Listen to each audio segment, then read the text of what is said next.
So Rings of Power was pretty good. I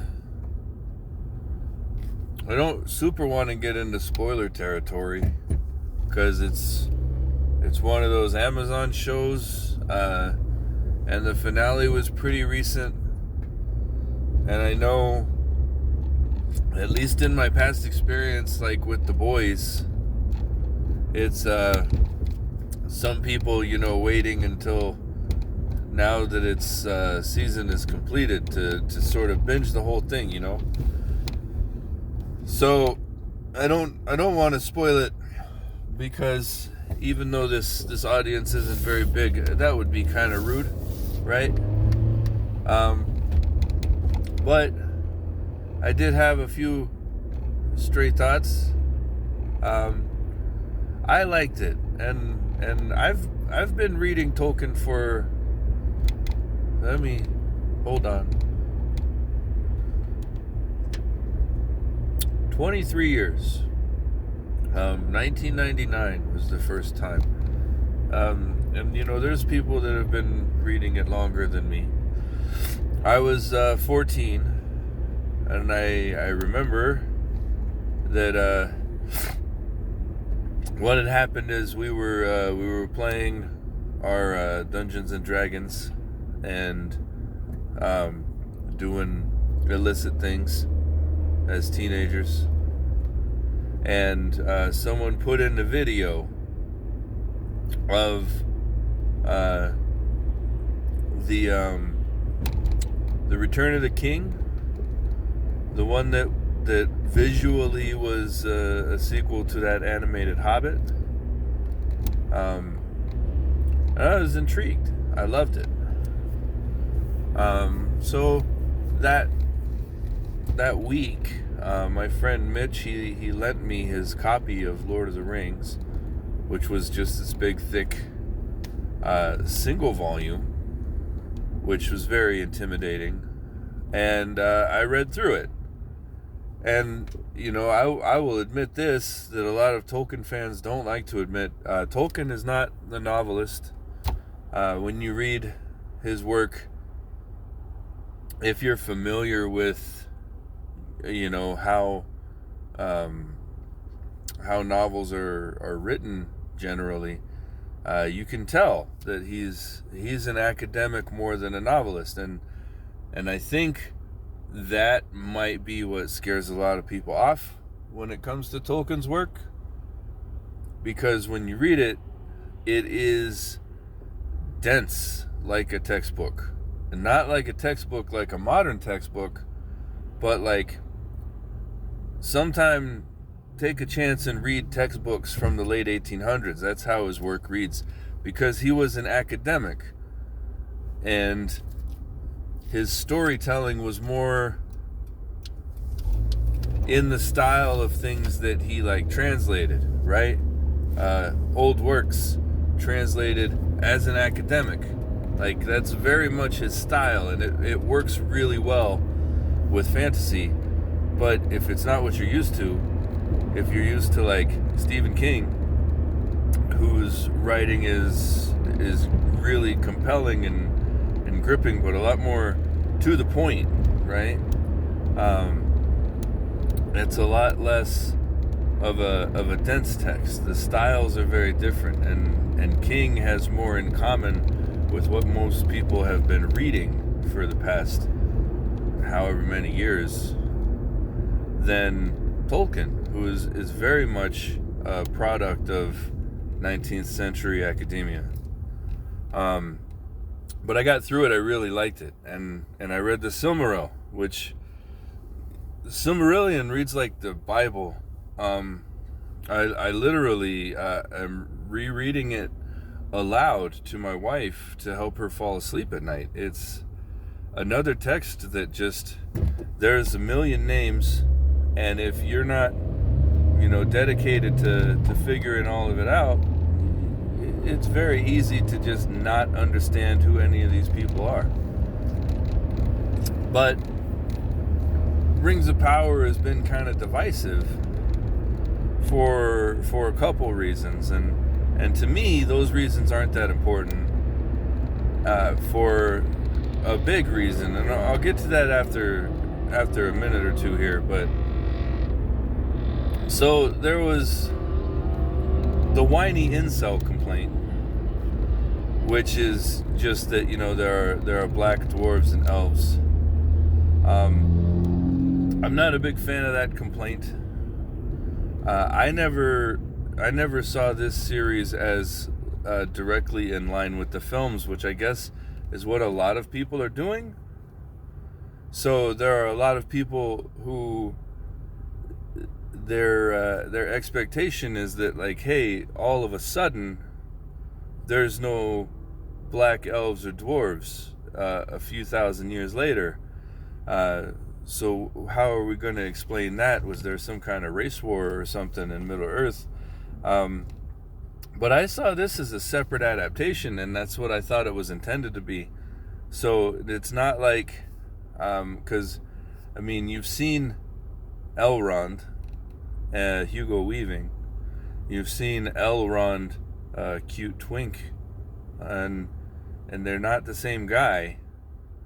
But, you know, the Peter Jackson movies, the Elrond flashback, that's like, what, 50 or 60 years from the current timeline in Rings of Power. So I could definitely believe that they're not, you know, a sequel or prequel situation. It's a different adaptation of the same narrative universe.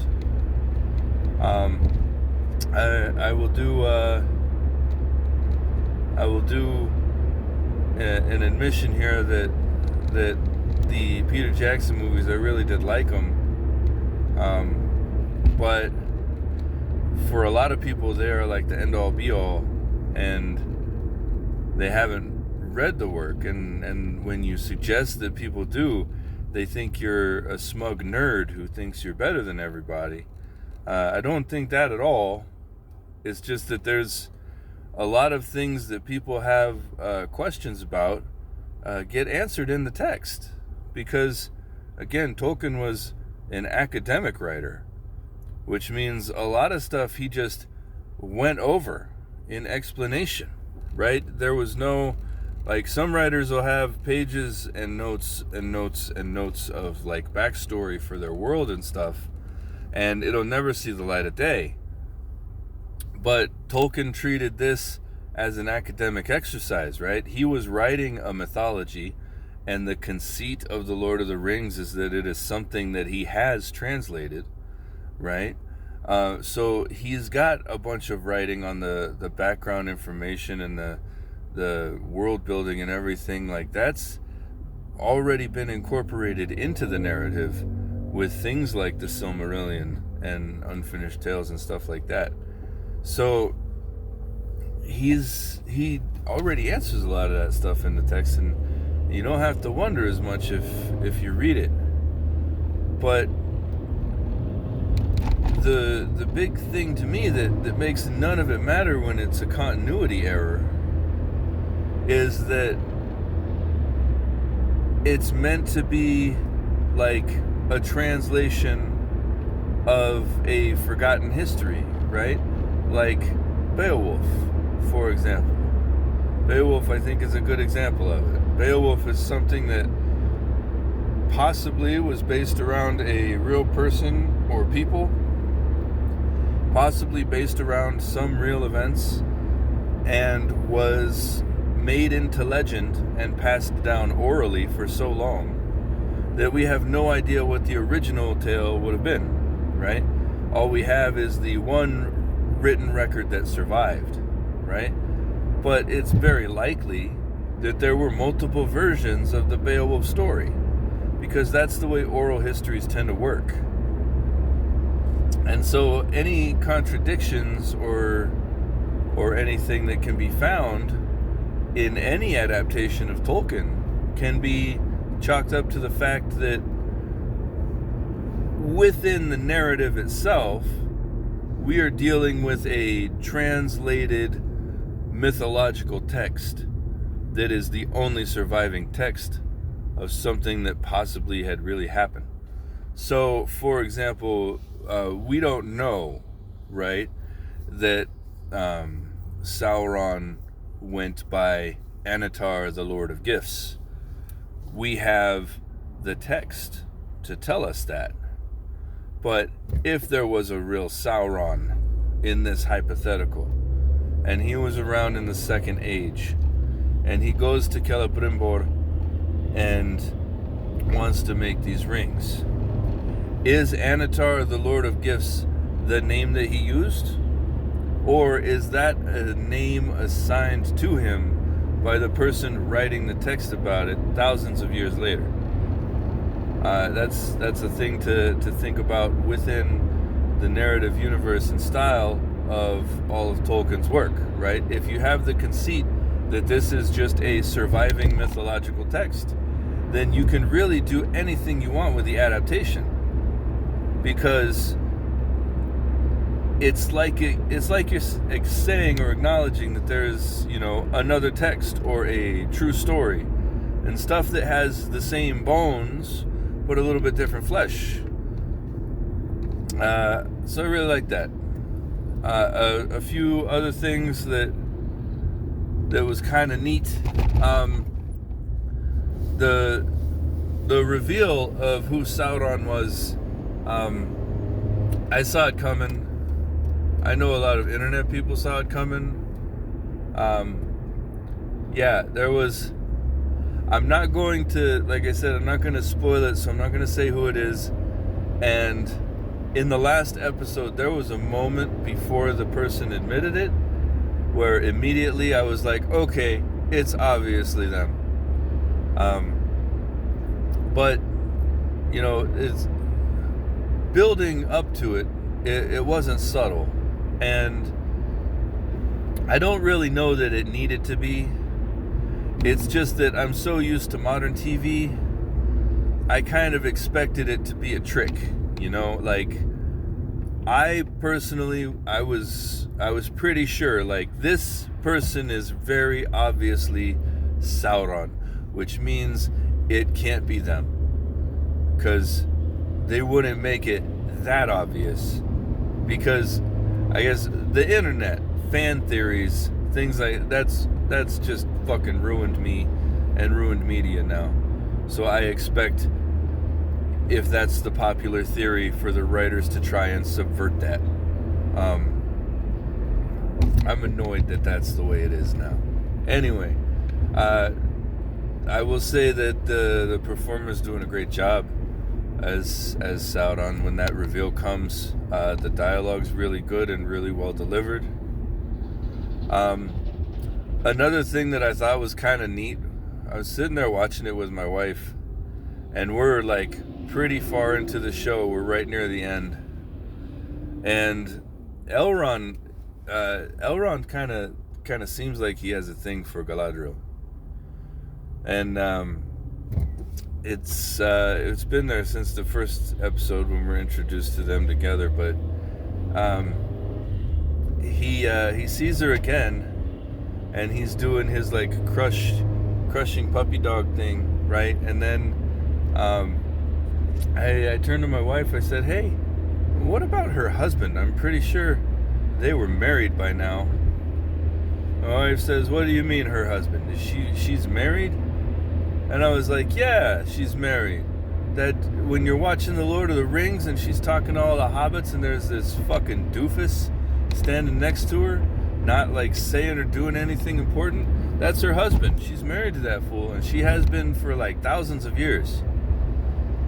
And then within like 5 or 10 minutes of us having that conversation, Galadriel tells the story of how her husband died. So I guess he's coming back.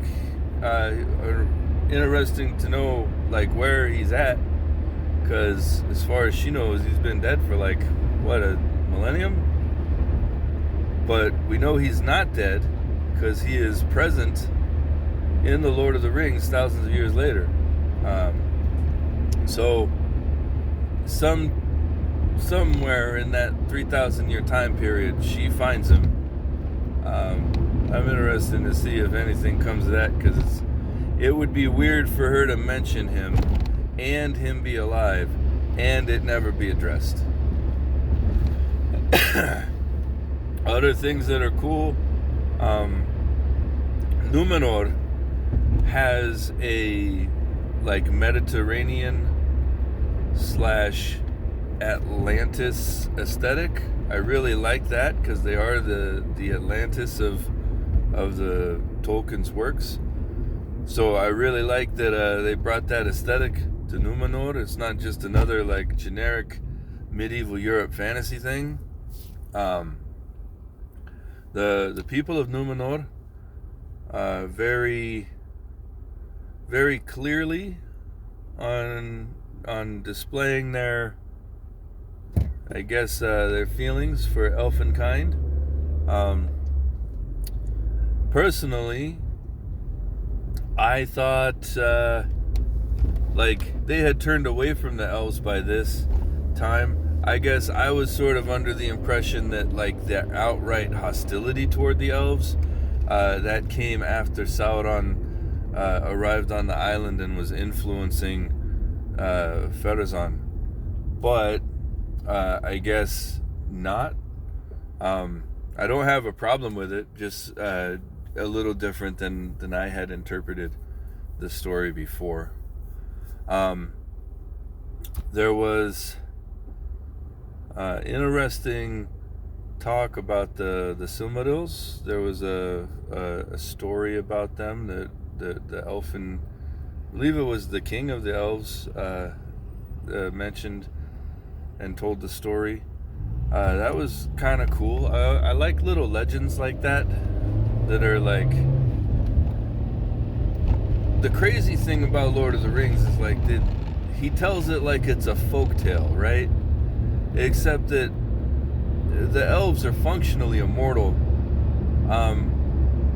We have elf characters in the show that are literally older than the sun and the moon, which means a lot of this stuff that's like folklore is like, one of them very well could have just been there. Like, if you're telling a story that took place thousands of years ago, you have living witnesses to what happened. That's pretty crazy to me. But it's kind of neat when I hear things like that, when they tell stories like that. I like in-universe stories when I'm watching something. Anyway, those are my thoughts on the Ring of Power. I don't know exactly that I would call this a review, but I enjoyed it, and I'm a longtime Tolkien fan. My wife, she is very unfamiliar with Tolkien's works. She still really enjoyed it. There's one thing it does that Tolkien pretty much never does, and this was I was expecting it to be a little more controversial, but I haven't seen a lot of talk about it. So in some of Tolkien's letters, he talks about like the nature of evil, right? And how he doesn't believe that anyone in his story is truly unforgivable. It's just that people like Sauron will never do the work to repair the harm that they've caused. Something that in the show, after Sauron's reveal, he actually fakes that he wants to do that, right? That his intent was actually to make things right because he wrecked them so bad. Galadriel, she sees through that immediately. But that's not really my point. My point is Tolkien has mentioned that before. Like, even the things that are born of like corruption, made in mockery of true creation, right? There's not inherent evil in them. They have been befouled in some way and aren't totally a lost cause. But then when you read the work itself, right, you don't get that impression. The orcs are a very unspecific, barbaric other, right? And the show has created a character out of the lore itself that really fits in with the idea that there is a personality and and things to the orcs and their society. They have beliefs and a people and feelings that just haven't been explored in the main narrative so far. I really like that they're doing that, but again, don't want to give away too much information. Just be on the lookout for it. Pay attention when orcs and orc-aligned characters are talking. There's some cool stuff in there. And that's it. Like, share, subscribe. Tell your friends, share the video around, all of those things. Hit the bell notification icon to let everybody in your household know every time I post a video. It'll send you a message and say, hey, Dave posted a new video.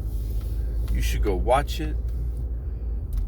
If you're looking to get jacked and yoked and swole, I've still got the link down in the comments and descriptions here for my affiliate link for Old School Labs. They got protein powder, they got pre-workout, they got a bunch of different supplement pills, whatever you're looking for as far as your health and fitness. Old School Labs has got some, and if you use my affiliate link or use the code TOUCHBONE, you will get a minimum 15% off.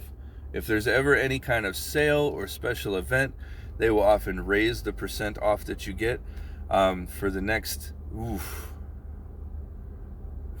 about like 10 hours. It's raised up to 20, but not everybody's watching this video like the moment it drops. So minimum 15% off when you order from them using my affiliate link or the code TOUCHBONE. Otherwise, I will see you guys later. Thank you for watching. I highly enjoyed making this one. I could talk about this all day, but I've got to go to work, so I only have like 20 minutes. Anyway, thank you. Bye.